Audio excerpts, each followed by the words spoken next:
Last week, we had some major news in the automotive space in regards to GM, Ford, and AutoNation earnings.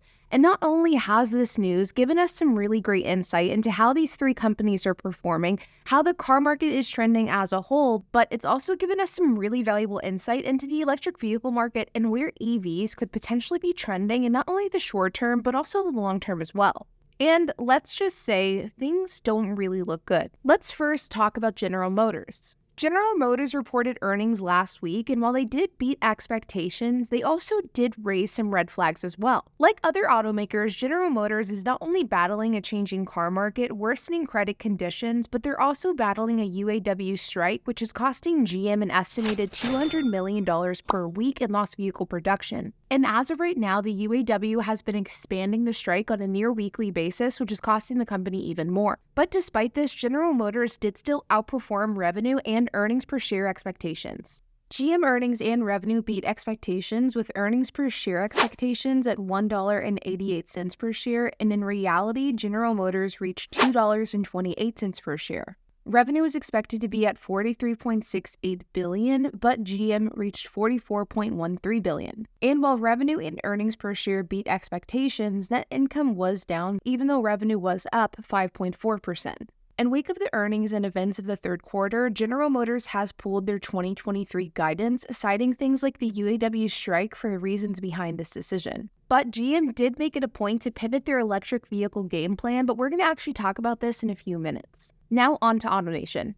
AutoNation is the second largest dealership group in the United States, right behind CarMax, and they also reported their third quarter earnings last week. And like General Motors, they actually performed better than expected. And to give you some context into why I believe that this is the case, used car dealerships have been struggling this year. New car sales have been pretty much up across the board, which is why automakers have been performing quite well, all things considered, because automakers like Ford, GM, Stellantis, they sell new cars, and new car sales have been thriving. But used car sales, on the other hand, have been struggling, which is where used car dealerships like CarMax, which I made a video about somewhat recently, have been having a hard time adjusting to these new times in the car market. And because of the fact that AutoNation sells both new and used cars, unlike CarMax, I think that they're faring quite well considering the current state of the car market. Revenue for AutoNation increased 3%, but net income fell 31%. New vehicle sales climbed a whopping 12%, and used vehicle sales actually decreased by 4%. The one big surprise I felt that came out of AutoNation was their financial services department. You see, dealership groups oftentimes make their money a variety of different ways, and the three most common ways include financing, or financial services, the actual act of selling cars, and post-sale services, so like service, maintenance, repairs, things like that. And over the last year, financial service arms of dealership groups have been struggling because of the fact that it's so costly to borrow money to buy a car. But toughening credit standards has also limited the customers who can finance a vehicle. And to give you a point of reference, GM Financial, which is General Motors' financial services department, was down 18.7% this quarter. But AutoNation Financial arm was actually up 2%, which sure isn't a ton, but it is quite good all things considered. So that did come as a bit of a surprise there. But now on to Ford, and this is where things get even more interesting. Ford has been having trouble navigating the electric vehicle market, and the changing car market and the UAW strike isn't helping. Ford missed earnings per share targets but did beat revenue expectations, with revenue seeing an 11% increase. Net income was at $1.2 billion, which was significantly better than the over $800 million in losses that they saw in Q3 of 2022, which was due to a number of electric vehicle blunders. But truthfully, it's really hard to be able to compare Q3 of 2022 to Q3 of 2023 because of the fact that Q3 of 2022 was just so horrendously bad for Ford. So the fact that they outperformed this year doesn't really say a lot because the bar was on the absolute floor. Similar to GM, Ford is losing a lot of money in lost production with the UAW strike, which is currently estimated to cost Ford $1.1 billion. But unlike GM, Ford is the first one to reach a tentative deal with the UAW, which as of recording this video has not been set in stone.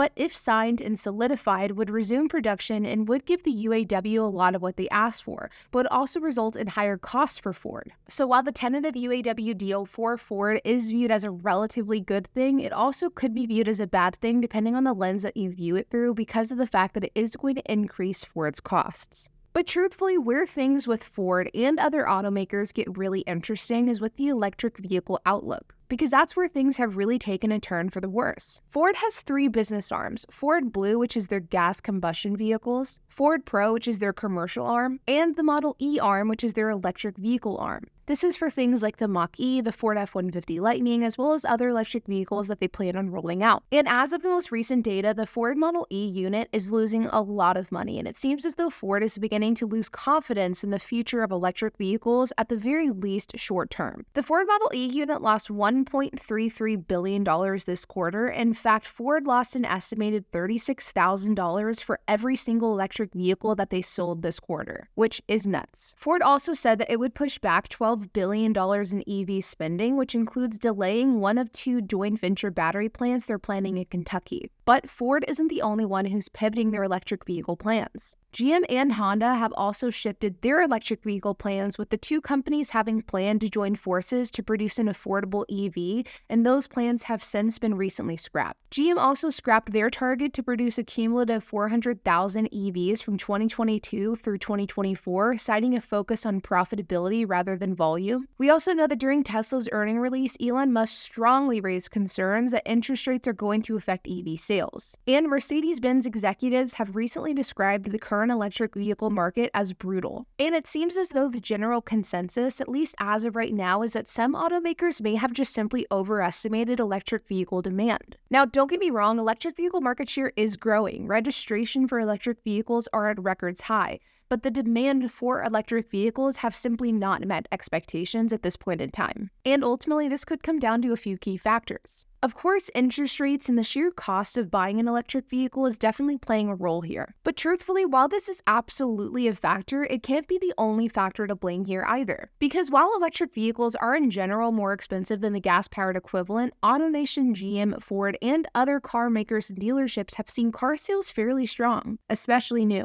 So it certainly isn't just interest rate and purchase price. And instead, it could possibly come down to things like the fact that changing consumer habits is extremely difficult. And possibly the fear of shifting to an electric vehicle or the practicality of an electric car may be preventing people from making the leap and making the switch. In fact, this is a fairly widely talked about debate and something that my husband and I talk about quite often, and I find the subject to be very interesting. Are 100% electric cars the right direction for the car market to go? Or instead, would it make more sense to transition the car market to possibly hybrid or plug-in hybrid vehicles, rather than full 100% electric? In fact, this is something that Toyota has been alluding to for the last couple of years. And last year, Toyota was somewhat scrutinized by the fact that not only has Toyota been a bit behind in the EV race compared to other major automakers, but they were also criticized for their argument that electric vehicles may not be the right shift at all, and instead, maybe we should be focusing on hybrids. And Toyota has said that not only are consumers not ready for 100% electric vehicles, but neither is our infrastructure for transportation either, like charging stations and the network of those throughout the country.